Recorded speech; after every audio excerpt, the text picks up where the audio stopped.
Good morning, bachcho. How do you do? I hope you all are fine. So, bachcho, this is the first chapter in this series of online lecture, which you have been reading from a long time and from long hours. First chapter in the second book. Bachcho, we have two books in our syllabus, and this is the second book. I will appeal all the students not to take this book very simple or very simply. One must have a command over both the books, then only you will be getting good marks.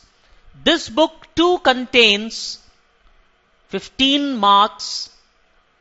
4 questions would be asked as a short questions from this book, and one long answer would be asked to be written, and it would carry 7 marks. Like this, it makes some 15 marks weightage of this book. This year, the first chapter, that is third level, has been deleted from the syllabus. That's why we will consider this chapter, the Tiger King, to be the first chapter. Okay, bachcho? And now let us begin with our chapter. Those who have been hearing me from so many hours, they are now well aware that I am going to ask them a question on the picture at the top.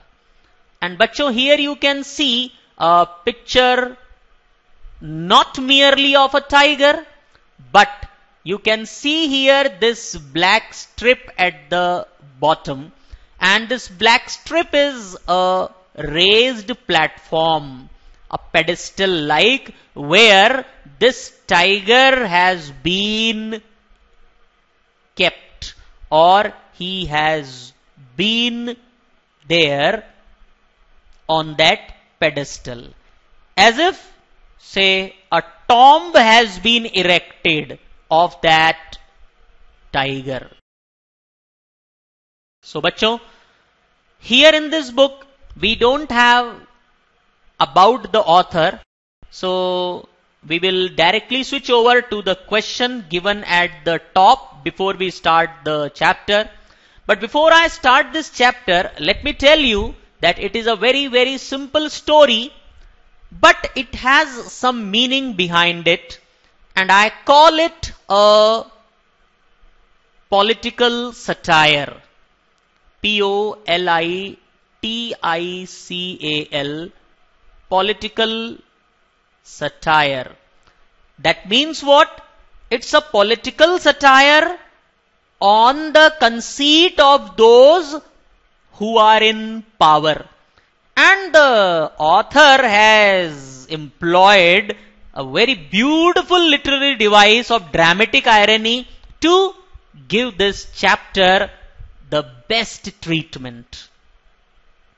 I may here also add that it is actually an indirect comment on subjecting innocent animals to the willfulness of human being. How innocent animals are killed just merely for their either teeth, skin, or other body parts.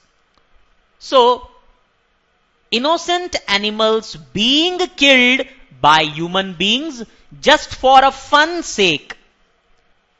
You would have heard about game huntings, and game hunting among the rich and the powerful people, and how, say, the human beings are very callous towards this wildlife. How the ecology gets disbalanced by their game hunting process. They do not think either. All these things have been very beautifully described by the author Kalki. The chapter, The Tiger King, a beautiful story about a king who merely on hearing that he would be killed by the 100th tiger, as the astrologer told him, went on killing 99 tigers and finally the 100th tiger. And what happens next, you will see while you will read the paragraph, while you will go through the entire story. Somewhere we find a humor too, which becomes a part of this dramatic irony. How Kalki has very beautifully mocked at the king who goes on killing mercilessly 99 tigers. What happens next? What exactly the story ends like? This all we have to read and know. Okay? So before we start the story, we are in a habit of first discussing the question before we start the story given at the top.